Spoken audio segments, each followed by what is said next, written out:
Doctor Veena Chaturvedi की आवाज़ में उनके कहानी संग्रह यादों का महल से सुनिए कहानी सास की सास। इस कहानी में 3 पीढ़ियां एक साथ रहती हैं। नई नवेली नौकरी पेशा बहू को घर के काम नहीं आते थे, मगर उसकी सास को घर के सभी काम करने के साथ साथ अपनी सास के ताने भी चुप रहकर सुनने पड़ते थे। अपनी सास और बहू के बीच फंसी सास की इस पीढ़ी ने सब तरह की जिंदगी जी है। सास की सास ने अपने आदेशों की पालना अपनी बहू से हमेशा करवाई, मगर आज की सास ऐसा नहीं कर सकती। सुनिए कहानी सास की सास। पलक संयुक्त परिवार की नई नवेली बहू थी। इस परिवार में 3 पीढ़ियां एक ही छत के नीचे रहती थीं। पलक की सास सुहासिनी और उसकी भी सास सत्यवती सभी रीत रिवाजों और परंपराओं का निर्वहन करती थी।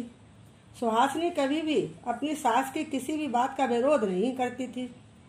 सत्यवती के 2 बच्चे थे, एक बेटा विपुल और एक बेटी शालिनी थी। दोनों अपने माता पिता का पूर्ण सम्मान करते थे। विपुल एक बहुत बड़ी कंपनी में सीईओ के पद पर कार्य करता था। बेटी शालिनी की शादी उसी शहर में हुई थी और वह भी नौकरी करती थी। बेटी और दामाद का आना जाना बना रहता था। इनके एक बच्ची प्रथा थी जो अधिक समय अपने ननिहाल में रहती थी। वह मामी को बहुत लाडली थी। शालिनी ऑफिस जाते समय प्रथा को मामी सुहासिनी के पास छोड़ जाती थी और शाम को ऑफिस से वापस आते समय अपने साथ ले जाती थी। विपुल और सुहासिनी के 3 बच्चे थे, 2 लड़के प्रणव प्रतीक तथा एक लड़की प्रेरणा। पलक प्रणव की पत्नी थी। इन दोनों ने लव मैरिज की थी। पलक अपने माता पिता की इकलौती लाडली बेटी थी। वह बहुत ही संपन्न परिवार की थी, जबकि प्रणव का मध्यम वर्गीय खाता पीता परिवार था। किसी चीज की कोई कमी नहीं थी, मगर पलक के परिवार के मुकाबले में वह बहुत ही कम था। प्रणव पढ़ाई में बहुत होशियार था, इस कारण पिता विपुल उसे बहुत चाहते थे। दूसरे शब्दों में हम ऐसे भी कह सकते हैं कि तीनों बच्चों में विपुल का सबसे लाडला बेटा प्रणव ही था। प्रतीक का पढ़ाई में कम मन लगता था। वह माँ सुहासिनी का आज्ञाकारी बेटा था। माँ की हर बात मानता था और उनकी सहायता के लिए हमेशा तैयार रहता था।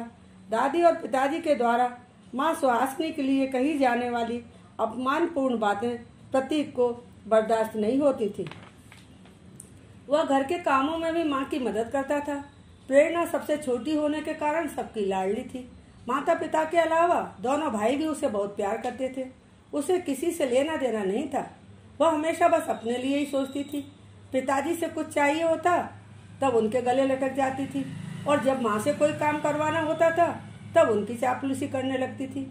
पलक की दादी सास सत्यवती को सबके ऊपर रौब जमाने की आदत थी। पलक की सास सुहासिनी को इसकी आदत पड़ गई थी। सुहासिनी हर कार्य सासू जी से पूछ कर करती थी।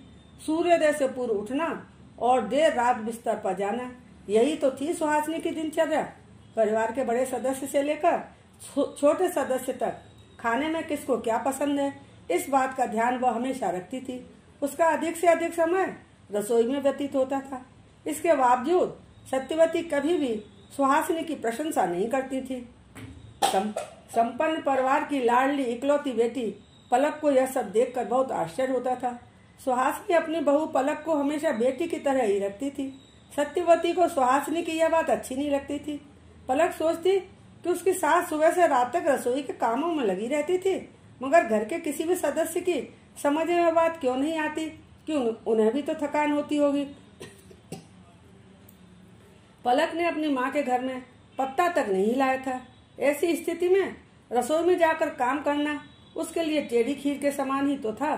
फिर भी वह रसोई में सास के साथ खड़ी होकर उनकी सहायता करने की कोशिश करती थी। एक दिन सुहासिनी घर में नहीं थी, वह किसी काम से बाहर गई हुई थी।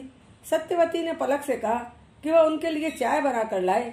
पलक ने जब चाय बनाकर दादी सास को दी तब उसे वह डांटते हुए कहने लगी, अरे ये कैसी चाय बनाई है, न रंग है न स्वाद, उबाली तक नहीं, कच्ची है। ऐसी बेस्वाद चाय मेरे गले से कैसे उतरेगी, उठाकर ले जा इसे। पलक अपने कमरे में जाकर रोने लगी थी। कुछ समय में सुहासिनी आ गई थी।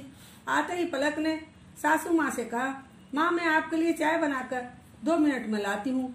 सुहासिनी ने कहा, नहीं बेटा, तुम्हें परेशान होने की जरूरत नहीं, मैं आ गई हूँ। सत्यवती सुहासिनी से शिकायत भरे लहजे में कहने लगी, ये तेरी बहू कैसी है, इसे चाय तक बनाने नहीं आती। सुहासिनी ने मुस्कुराते हुए जवाब दिया, अरे माँ जी, आप गुस्सा क्यों कर रही हैं? पलक बच्ची है, अभी उसे काम करने की आदत नहीं है, धीरे धीरे सीख जाएगी।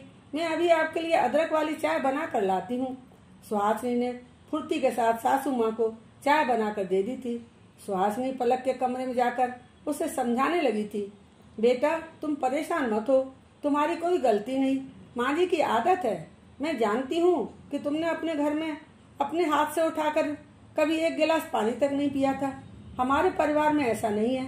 माँ की आदत है गलतियाँ निकालने की, और हमारी आदत पड़ गई है सब कुछ सुनने की। तू इस घर में अभी नई है, धीरे धीरे तेरी आदत भी पड़ जाएगी। बेटा, जैसे तुझे आदत डालने में समय लगेगा, वैसे ही उन्हें भी बदलने में समय लगेगा।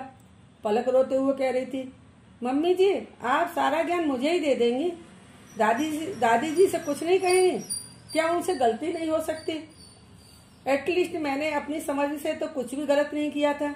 मैं ऑफिस से थकी हुई आई थी और मेरे घर में घुसते ही दादी जी ने ऑर्डर दे दिया, जा मेरे लिए जल्दी से चाय बना कर ला।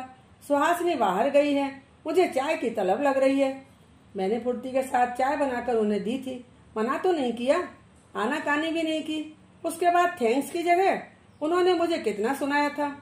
सुहासिनी ने कहा, बेटा आप शांत हो जाओ, मैं माँ जी से तो कुछ नहीं कह सकती, मैंने आज तक उन्हें कभी जवाब नहीं दिया। तुम आराम करो, मैं रसोई में जा रही हूँ, वरना खाना बनाने में देरी हो जाने पर फिर से वही होगा जिससे मैं हमेशा बचना चाहती हूँ। कुछ समय बाद प्रणव आ गया था। वह पलक से पूछने लगा कि आज ऑफिस में तुम्हारा समय कैसा रहा। पलक ने जवाब दिया कि ऑफिस में तो सब ठीक रहा, मगर घर में मुझे आज दादी जी की बहुत बातें सुननी पड़ी। प्रणव ने मुस्कुराते हुए कहा, अच्छा तो ये बात है, दादी जी ने आज आपको लपेट ही लिया मैडम, इसीलिए गुमसुम थी। खैर छोड़ो भी, दादी की आदत तो ऐसी ही है, वह किसी को नहीं छोड़ती। तुम परेशान मत हो, सब भूल जाओ। भूल जाऊं? ऐसा कैसे भूल जाऊं? सोचा था एटलीस्ट तुम मुझे सपोर्ट करोगे, मगर नहीं, तुम भी कह रहे हो कि भूल जाऊं। तुम भी दादी की साइड ले रहे हो। प्रणव ने पलक के हाथों को अपने हाथों में लेते हुए कहा, अरे यार ऐसी बात नहीं है, दादी के सामने बोलने की हिम्मत किसी में नहीं। मम्मी पापा सब उनकी इज्जत करते हैं, कोई भी कभी पलट कर जवाब नहीं देता, अतः इस बात को यहीं खत्म कर दो। रविवार की छुट्टी का दिन था, सब घर में थे। सुहासिनी की माँ की अचानक तबीयत खराब हो जाने से सुहासिनी ने जल्दी जल्दी खाना बनाया और माँ को देखने चली गई थी।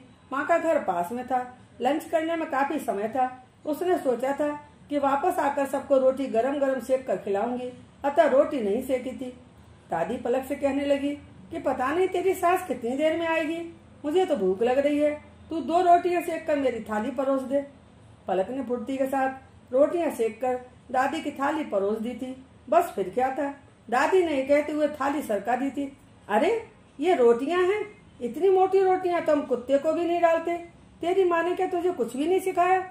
पलक ने कहा, उसने आज से पहले कभी रोटी नहीं सेकी थी, उसकी माँ तो कभी खाना नहीं बनाती, तब उसे कैसे सिखाती? वहाँ तो घर के सभी कामों को करने के लिए नौकर हैं। पलक का जवाब सुनकर सत्यवती का पारा 7वें आसमान पर चढ़ गया। आज से पहले सत्यवती को जवाब देने की किसी की हिम्मत नहीं हुई थी। थकी हारी बेचारी सुहासिनी जब घर में घुसी तब देखा कि माहौल कुछ ठीक नहीं था। सासू माँ की त्योरियां चढ़ी हुई थी। सुहासिनी की बात का उन्होंने जवाब नहीं दिया था। पलक ने जैसे ही सुहासिनी को देखा उसको रोना आने लगा। वह पलक का हाथ पकड़कर उसे समझाते हुए कमरे में ले गई थी। पलक ने सारी बात सुहासिनी को बताई थी।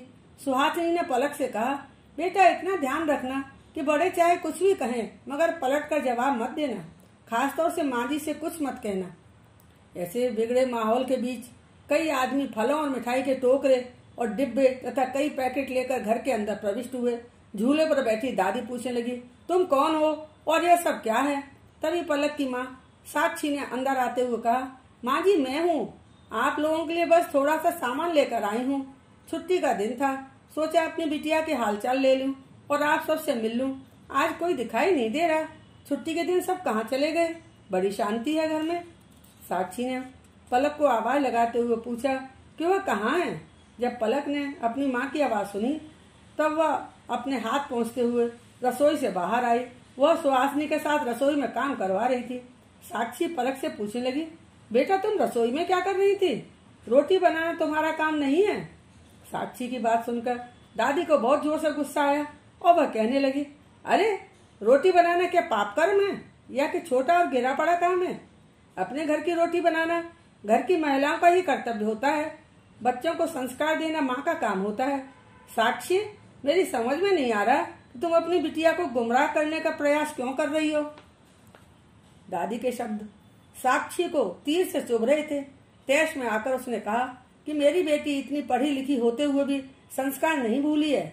जिस लड़की ने किचन में कभी पैर नहीं रखा, आज वह रोटी सेक रही है, बाजार से सब्जियां ला रही है। मेरी बेटी आप लोगों की इज्जत करती है, मगर आप लोग यह मत समझना कि वह आप लोगों की गुलाम है। आप लोग उसके प्यार के लायक नहीं है। ऐसा कतई मत सोचना कि मैं लड़की की माँ हूँ इसलिए कुछ बोलूंगी नहीं, चुप रहूंगी। मैं इस बात को समझ चुकी हूँ, मेरी बेटी को यहाँ टार्चर किया जा रहा है। अगर मैं चाहूँ तो टार्चर करने के जुर्म में चुटकियों में आप सबको अंदर करवा सकती हूँ। आप लोग जानते नहीं मेरी पहुँच कहाँ तक है। सुहासिनी ने साक्षी से कहा, अरे आप इतनी क्रोधित क्यों हो रही हैं? पलक को मैं बहुत प्यार से रखती हूँ, कभी उसके साथ कुछ गलत नहीं करती, बल्कि मैं तो उसे अपनी बेटी ही मानती हूँ और बेटी की तरह उसके साथ व्यवहार करती हूँ। वो मेरी बहू नहीं बल्कि बेटी है। साक्षी बनावटी मुस्कुराहट के साथ कहने लगी, बेटी, व्हाट ए जोक। बेटी कहने और बेटी मानने में बहुत फर्क होता है। साक्षी की बात सुनने के बाद दादी ने अपना आपा खो दिया था और वह साक्षी से कहने लगी, बहुत हो गया, अब और नहीं। हम शांति से आपकी बातें सुन रहे हैं। इसका मतलब यह नहीं कि आप हमारे सिर पर चढ़ जाएंगी। यदि मैंने बहू पलक को एकाध काम करने के लिए बोल दिया तो इसमें आफत क्या आ गई? मुझे नहीं मालूम था कि काम करने के लिए कहने पर घर में इतना क्लेश हो जाएगा। सास हूँ इसलिए मेरी सुनाने की आदत है। आज तक सुहासिनी ने मुझे कभी जवाब नहीं दिया है। साक्षी ने कहा कि आप हर समय बातें सुनाती रहती हो। हर कोई सुहासिनी की तरह चुप रहकर नौकरानी बनकर काम में जुटा नहीं रह सकता। आपकी हर काम में गलती निकालने की आदत पड़ गई है। जीप चलाते रहना सबसे आसान काम है। सत्यवती ने कहा, मैं व्यर्थ में गलतियां नहीं निकालती। जब गलती होती है तभी निकाली जाती है। तुम जिसे बातें सुनाना कह रही हो वो सुनाना नहीं बल्कि उसे समझाना कहते हैं। बात को नहीं समझना गलत होता है। सास बहू बड़े छोटे सबके सोचने और देखने समझने का नजरिया अलग होता है। मैं मानती हूँ कि मेरी बोलने की आदत है। मैं चुप नहीं रह सकती। ऐसा हमेशा से होता आया है और होता रहेगा। मेरी सास और दादी सास ने भी मुझे सिखाया था और मैंने अपनी बहू सुहासिनी को सिखाया है और अभी तक उसे बताती रहती हूँ। हर फैमिली के काम करने के कुछ तरीके और नियम होते हैं। मेरी सास और दादी सास ने जो सिखाया था मैंने वैसा ही किया था। मैंने अपनी बहू सुहासिनी को जैसा सिखाया वो वैसा ही करती है। उसने तो कभी भी पलटकर मुझे जवाब नहीं दिया। ये कल की आई बहू की हिम्मत इतनी हो गई कि मुझसे जुबान लड़ाती है। सुहासिनी सबसे पहले उठती है, सबसे बाद में सब काम निपटा कर रात को अपने कमरे में सोने जाती है। छोटे बड़ी सभी का ध्यान रखती है। मैं मनी मन उसकी सराहना करती हूँ। उसके समुचित व्यवहार के कारण ही मेरा घर घर है। मैं मानती हूँ आज लड़कियां दिन भर ऑफिस में काम करती हैं, शाम को थक कर घर आती हैं, उनके ऊपर काम का प्रेशर अधिक रहता है, मगर इसका मतलब यह तो नहीं है कि वह एक कप चाय नहीं बना सकती या कि 2 रोटियां नहीं सेक सकती। यदि पलक नहीं करना चाहती तो ना करे, मैं उससे कभी कुछ नहीं कहूंगी। हो सकता है कि पलक की बहुत सारी बातें सुहासिनी को भी अच्छी नहीं लगती हों, परंतु वह कभी बोलती नहीं है। मैं तब से उससे कहती हूँ, बहू तुम अपनी बहू को टोकती क्यों नहीं? वह बड़ी आसानी से मुझे जवाब दे देती है, अरे माँ जाने दीजिए, बच्ची है। जब मुझसे नहीं देखा जाता और मैं पलक को टोकना चाहती हूँ तब सुहासिनी अपनी बहू के बीच पुल बनकर बन जाती है और बड़ी सफाई से उसकी मलाई को उतारने लगती है। बस मुझे यही नहीं आता। मेरी साफ बोलने की आदत है। अब मैं कितना भी चाहूँ मगर इस उम्र में अपनी इस आदत को बदल नहीं सकती। पहले की जिंदगी सब्र सिखाती थी मगर आज सब्र नहीं है। पहले औरतें सिलवट्टे पर चटनी पीसती थी, बड़ी पापड़ अचार सब घर में ही बनाती थी, मगर आज लाइफ स्टाइल कितनी फास्ट हो गई है। Mixie, grinder, oven, fridge, washing machine सब काम आसानी से होने लगे हैं। एक बटन दबाया और काम हो गया। बटन वाली जिंदगी ने हमें सुविधा तो दे दी है मगर हमारा सुख चैन छीन लिया है। मैं कई बार सोचती हूँ कि मैंने तो अपनी बहू सुहासिनी से अपने आदेशों की पालना पूरी शक्ति के साथ करवाई थी और आज भी करवा रही हूँ, मगर सुहासिनी की तरह से बनी आज की सासें अपने आधुनिक बहुओं से डर कर रह रही हैं। इसे इनकी लाचारी, विवशता कही जाए या कि मजबूरी। आधुनिक बहुएं परिवार में सामंजस्य बैठाने की कोशिश भले ही नहीं करें, मगर सासें भरसक प्रयास कर रही हैं। वह परिवार को बिखरता हुआ नहीं देखना चाहती, घर में सुख शांति बनी रहे और उनका बुढ़ापा खराब न हो, यह सोचकर सब कुछ अनदेखा करते हुए अपना मुंह बंद रखती हैं। उनकी जिंदगी सैंडविच के समान हो गई है। पहले सासों ने उन्हें दबा कर रखा था और अब बहुओं से दबना पड़ रहा है। यह नहीं कहा जा सकता कि आधुनिक बहुएं अच्छी नहीं होती। वह पढ़ी लिखी और बहुत समझदार हैं, मगर दुनियादारी का अनुभव तो नहीं है उनके पास। घर बाहर दोनों जगह की जिम्मेदारियों के बीच फंसी हुई हैं। उनके पास समय का अभाव है, उनकी अपनी मजबूरियां हैं। मगर इन आधुनिक बहुओं के पास एक बहुत बड़ा प्लस पॉइंट भी है, क्योंकि इनकी सासें पढ़ी लिखी, समझदार और अनुभवी हैं। इन सासों ने अपनी सासू माँ के आदेशों का पालन करते हुए अपनी संपूर्ण जिंदगी निकाली है। वह भुक्तभोगी हैं। यही वजह है कि वह नहीं चाहती कि उनकी बहुएं भी उन्हीं की तरह मजबूरी वाली जिंदगी जिएं। अपनी सास और बहू के बीच में फंसी सास की इस पीढ़ी ने सब तरह की जिंदगी जी है और अनुभव प्राप्त किए हैं। अब यह पग पग फूंक कर रखना चाहती हैं, सुकून की जिंदगी जीना चाहती हैं। उनका अनुभव अनुकरणीय है। सास की सास ने हमेशा अपने आदेशों का पालना अपनी बहू से करवाई थी, मगर आज की सास ऐसा नहीं कर सकती। सास की सास का जमाना अब नहीं रहा।